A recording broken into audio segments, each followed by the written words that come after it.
And now, an Envision Financial podcast with Luke Smith on Canberra's 2CC. 24 to 5, and Luke Smith from Envision Financial Services. Good afternoon. Good afternoon. Here we are once again. Friday has rolled around like clockwork. It's like every other day, but today I'm actually a little bit upset about being in here because pound for pound, it's probably the nicest day we've had in 3 months out there. It's actually looking really nice out there. I went for a walk in the sunshine before, and guess what? No wind. I left my coat in the office. Ooh, Oh, that was exciting. brave. I like it. Very brave. You run the gauntlet.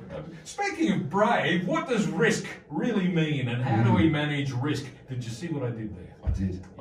You were very creative on a Friday afternoon. You've had a long week. Risk. Look, it's the topic of the moment that I think all I want to try and achieve today is to segregate the difference between a structure and what risk actually is. And I have had a couple of comments this week where, I don't like super's risky. No, super's just a vehicle to hold assets. Just like a family trust, just like joint names, just like your own name. Okay. Super is just a vehicle to hold assets. It's interesting, isn't it? Because if somebody says super is risky, I have to wonder where they got that idea from, because super is probably one of the safer, more stable places people can put their money. Look, I couldn't agree more. It is one of the most wonderfully tax-effective ways of holding assets, both whilst you're working and in retirement. And I guess I just want to segregate today what is risk and separate it from the structure that is super. And I often say to people in the office, if you hold Commonwealth Bank shares, for example, in your own name, in joint names, in a family trust, and in a super fund, they are no more or less risky regardless of how they are owned. And once I explain something like that, people go, oh, I see what you mean. What people need to be worried about is, what have I bought in my super fund? Or the analogy I use regularly is, how fast are you driving the car? And I think a lot of people misunderstand how fast they're driving their car and assume that they will never have an accident, i.e. a correction, i.e. a GFC, i.e. the impact of COVID that we saw in 2020. So understanding risk is vital, because more often than not, someone will come in and say, oh look, I'm a very conservative investor. And the analogy of driving their car, they're doing 150 in a 100 zone, but don't understand what risk actually is, because they've never looked under the hood and seen what they hold. And what we're going to touch on today is some of the key things to consider and look at in your super fund or in your investments, and some things to consider that could be good or bad when it comes to actually assessing your level of risk. I have to assume that when people say something like super is risky, they're connecting super with the share market, because they assume that the super fund is holding only shares, and they've seen the share market be volatile, and they say, oh, shares, they're risky. Oh, and super, they invest in shares. That's probably where they get that idea, isn't it? 100%. I think there's that glued association of the underlying investment is part of that vehicle when it actually isn't. And that's why I sort of stressed that at the start, that it's just one way of owning something. In the same vein, I've had people come in with 10 houses and say property's not risky. So it's really interesting to me to gather from somebody, what does risk mean to you? And I think that's what a lot of listeners should keep in mind, is risk is important to everyone, but it means different things to different people. And the super fund doesn't only invest in shares. Correct. And again, that's where I stress, what do you have and how fast are you driving it? And again, if I continue that car analogy, whether it's a Mercedes, a BMW, an Audi, or a Commodore, anything doing 180 in a 100 zone that far over a speed limit or a perceived limit can be dangerous. If you get pulled over, you probably can't talk your way out of a ticket. If you hit a tree, you're probably going to die. Now, in the same vein, doing 40 in a 100 zone is also considered dangerous, because you're going to annoy a lot of people behind you. You're going to be late getting where you're going, and there's going to be a potential problem because you're not driving at the speed limit. Now, in that analogy, that's being too defensive. So when we talk about risk, we can't just think too aggressive, too bold, too out there. We also need to remember that being too conservative is also risky because it won't allow you to grow your asset base and offset inflation. You also won't generate the same level of income that you could by having a greater level of diversification. So how do you assess the degree of risk in your super fund? So what I would be doing is I'd be going to the super fund provider, and most superannuation providers now will have the various risk profiles that you can choose from, and this is an industry fund example to start with.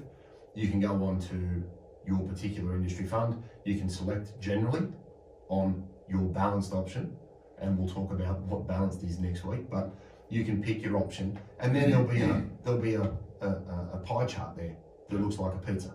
Yes. And what you want to have a look at is not the label that you're in, balanced, conservative, stable, half balanced, half growth, whatever they call it.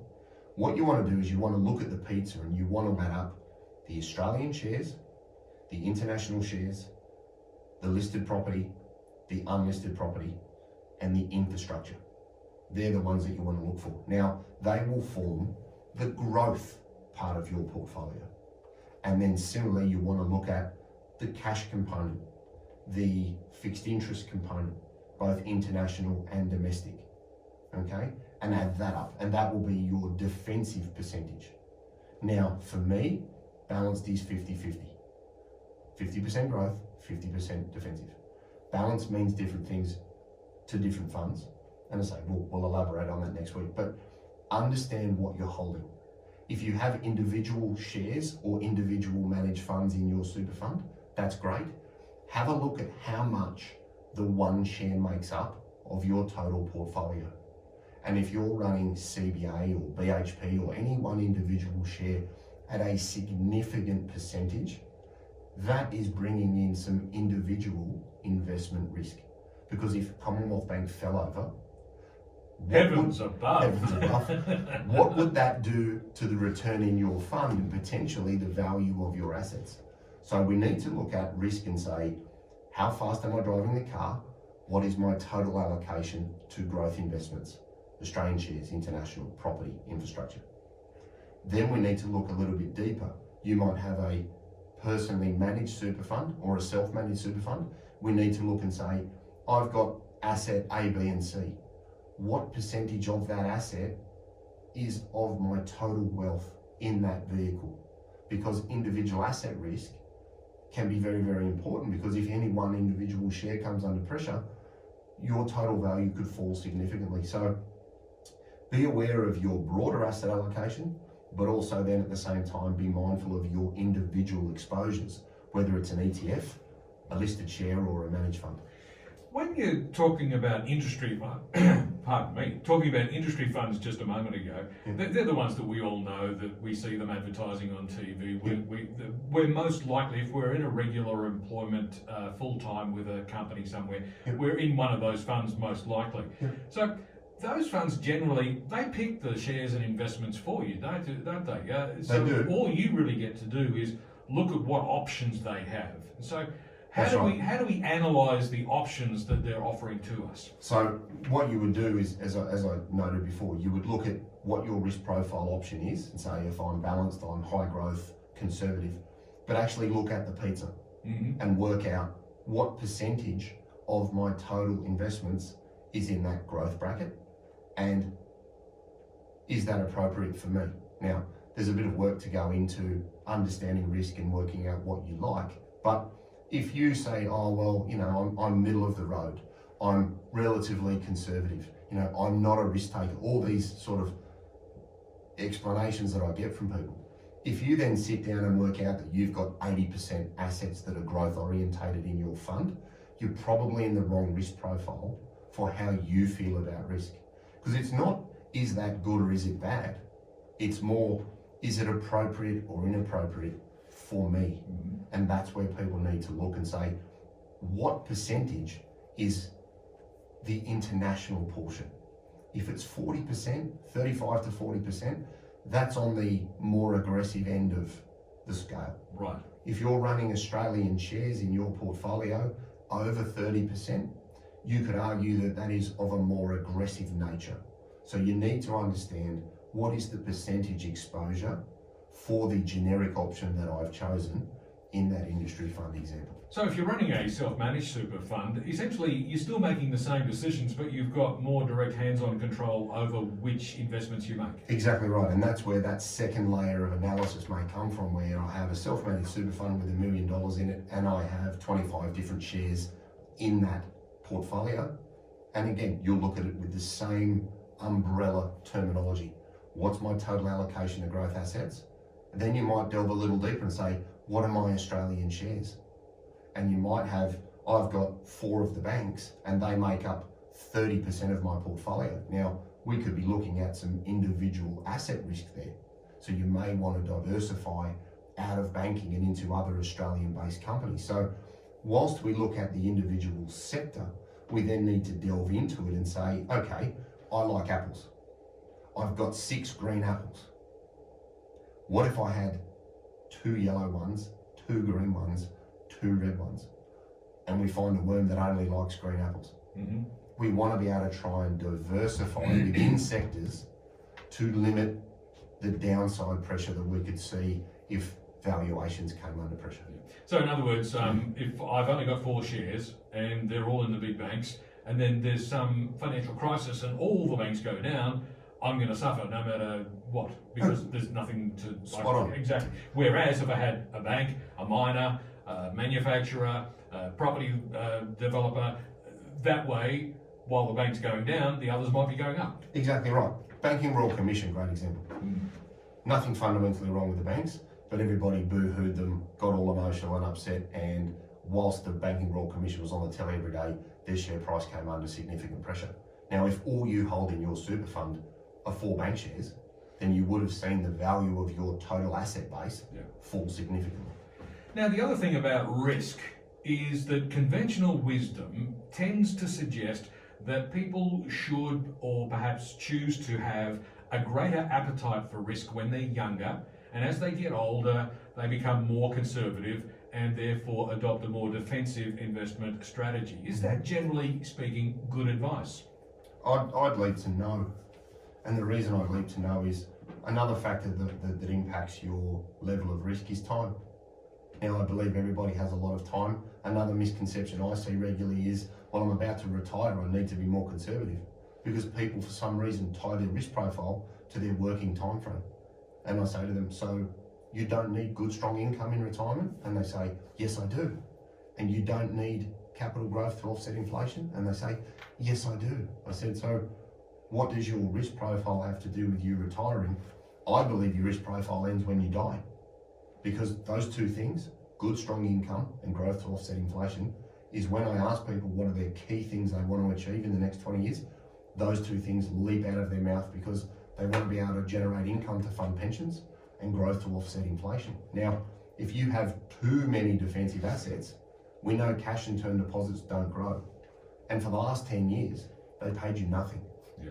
Now we're getting rewarded a little bit more for our defensive assets like cash and term deposits because interest rates have gone up. So it's good for that argument. It's not good for mortgage holders, but it's good for that side of the investment window.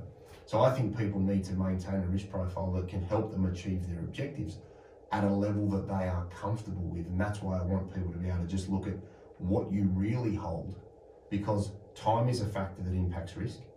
The individual assets that you hold can impact risk. And we said earlier that super funds tie, or people tie super funds to the underlying investment. Buying shares in CBA, people say, oh, shares are risky. A share in Commonwealth Bank is far different from a risk perspective to a diamond mine in Uganda. Much different. But they both fall under that umbrella of shares. They do. So I guess people just need to look and understand, what do you hold, why do you hold it, and what is the allocation that you have as a starting point to manage risk.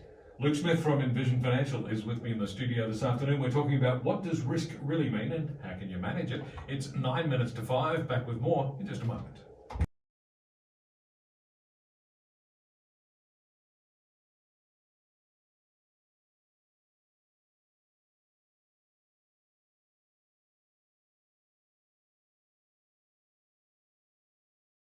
Six minutes to 5, it's a Friday afternoon, so that means that Luke Smith from Envision Financial is with me in the studio to talk money matters. And today we've been addressing this very simple question: what is risk? and how can we manage it? Well, Luke, I think we've figured out that risk means what's the likelihood of not getting the best results out of our investment. So I guess the question of how do we manage it is, how do we ensure that we do get the best results? Yeah, look, and I think the old adage of, not too many eggs in too many baskets is very applicable. It's stood the dawn of time, and I think it will be good for another 50 to 100 years. But don't, as we said before the outbreak, don't go too hard in any one individual asset. No matter how much you might love BHP or one of these, that's great, but just remember that nothing's immune from coming under pressure. And we saw that through COVID, we saw that through the Banking Royal Commission, we saw that through the GFC. And if we move into a more recessionary-like or into a full-blown recession, we're going to see things come under value and different sectors will react differently. Maintain good allocations to different sectors, as we touched on before the outbreak. What's my weighting to growth? What's my weighting to defensive? And what are the individual sector weightings? So have a look at those. If there are some really large numbers there, you need to check, because some funds will run 40 to 45% in any one individual sector. Now, that is significant. Now, it's not whether it's good or bad, that's irrelevant. It's how does it affect me and how do I feel? So it's not about saying, is it appropriate or not for everybody, because it will be for some people, because everybody feels different about risk. So have a look at the individual asset allocation or the percentage of the individual pieces of your pizza on your respective super fund's website. Consider the time frame that you're going to hold your assets. If you're going to buy something specific and you're using it over a shorter time frame, you are generally bringing in more potential risk. If you're going to buy something and hold it for the next 5, 10, 15, 20 years, then you can have some ups and downs, but you have the time to recover from anything that is of a more negative nature. So time is important, the structure is important, the allocation or the percentage of the individual asset is important, but then also look and say, if I have 6 green apples, that's not really diversified because all you've got is 6 of the same thing. So look at individual sectors, the underlying investments in those sectors. Do I have a lot of banks? Do I have a lot of resources? Do I have a lot of property? Try and get a suitable level of diversification and use potentially something like an ETF or an exchange traded fund, because that's a very good way to get a very broad level of diversification in individual sectors that are very, very cost effective. So use those. They are very, very good. They are very, very efficient, and they're great for diversification to lower your risk to any one particular asset. Yeah, an exchange traded fund is exactly what it sounds like in the name. It's a fund where many people have pooled their funds to buy a portfolio of shares, and it is listed on the exchange, so it's very simple to buy a piece of the action. It is, and you can pick a specific exposure to an area of the market, be it international, be it Australian, be it property. So you have a lot of control over what they hold, and they get very cost effective. And then if you want to mitigate risk, dollar cost average. Buy over time in individual intervals. So you might not throw all your money in today. Yep. You might throw half your money in today and then stagger the rest in every month for the next 6 months, so that if things do go up and down, you're buying at different intervals, so that if things get weaker, you can get more bang for your buck and you haven't rolled all your dice at once. You can buy things on weakness and add into what you already hold. So Luke, it's time to ask, where can listeners get more information? Yeah, look, office number is still 6260-4749. We've got envisionfinancial.com.au on the internet. We have the podcast, The Strategy Stacker, Luke Talks Money on iTunes and Spotify. We have Envision Financial Canberra on YouTube. We have The Strategy Stacker on the Tiki-Toker, and it's all in Smart Money Strategy, your ultimate guide to financial planning. There's an entire chapter on risk, diversification, and ways that you can mitigate individual risk and maintain a suitable level of assets over the long term. We'll catch you next Friday. See you next week.